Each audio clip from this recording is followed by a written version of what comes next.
All right, everybody, buckle up because we are diving into one of the most infamous, most talked about haunted house cases, well, ever, really.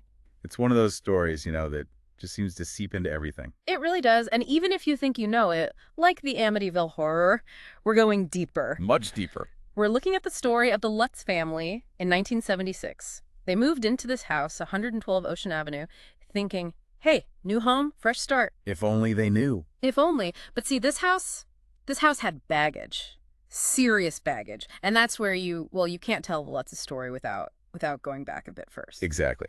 A year before the Lutz family arrives, you have one of the most horrific crimes in American history.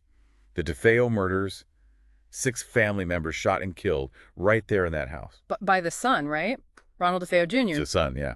And while we won't get bogged down in the details of that case, just know it casts a huge shadow over everything that happens next. Imagine, right, moving into a house where something that awful went down. You'd think someone would, I don't know, said something. You'd hope.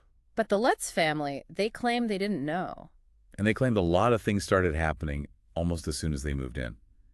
Classic haunting stuff at first. Cold spots, weird noises. But didn't things escalate pretty quickly? I mean, we're talking beyond your average bumps in the night, right? Oh, yeah, this wasn't just a creaky old house. They described objects moving on their own, like violently. One example that stands out is this heavy antique lamp. Apparently, it flew across a room and smashed against the wall, like out of nowhere. Okay, see, that's where you start to, wonder. But okay, keep going. And then there's the kids. The children, yeah, they're always the ones, aren't they? They often are.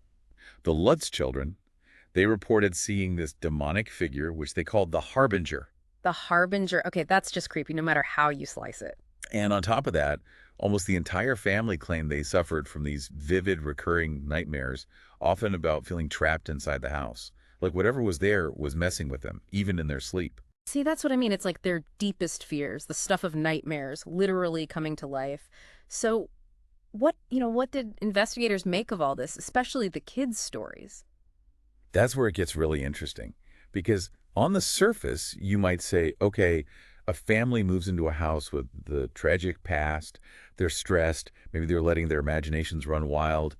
There's psychological explanations for this kind of thing. Sure. But then you have those very specific, very independent accounts from the children. It's hard to dismiss that entirely, isn't it? It's hard to, yeah, it really makes you think about what we can explain and what we can't. And what makes this story so fascinating is how quickly it became this national sensation. We're talking just a couple of years after the Lutz family leaves. Yeah. There's stories everywhere, books, movies, the whole 9 yards. Why do you think this particular haunted house story, why did it capture the public imagination the way it did? Well, remember, this is the 70s. The Watergate scandal had just happened. There was this feeling of disillusionment, a distrust in authority. People were looking for something to believe in. Perhaps, even if it was terrifying. And the Amityville horror, it offered that, a chilling escape from the everyday, a glimpse into something unknown. But with that fame comes scrutiny, right? I mean, there was and still is a lot of skepticism surrounding the Lutz family's claims. Oh, absolutely. Some people question their motives, suggested they might be exaggerating for financial gain, especially with book deals and movie rights in the picture. Can you blame them? I mean, come on. And there's some inconsistencies in their accounts. For instance, some researchers pointed out that over time, the Lutz's descriptions of certain events, like how the Harbinger looked, it changed in their retellings. That doesn't exactly build confidence. Right. And then there's the fact that paranormal investigators, they were involved almost from the start. Which, makes you wonder, could they have, maybe unintentionally, but could they have influenced the Lutz family's experiences? It's possible.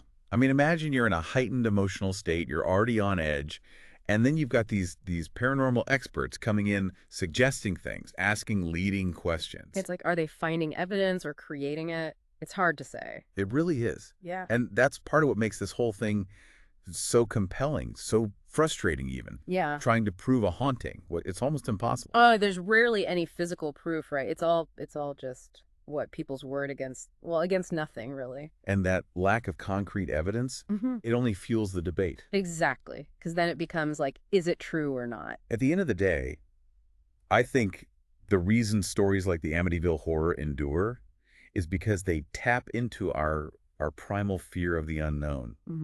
We want answers. We crave explanations for the things that go bump in the night. And sometimes when there are none, our minds, they fill in the blanks, whether it's real or not. It's like our brains are wired for storytelling. Like- And a good ghost story. Well, those really stick with you. You know, it makes you wonder, what would you do if you were in the Lutz's shoes? Would you stay in that house knowing what you'd heard, what you might be in for? And here's the kicker. That house, 112 Ocean Avenue, it's still there today. Makes you wonder about the folks who live there now, doesn't it? It really does. It really does.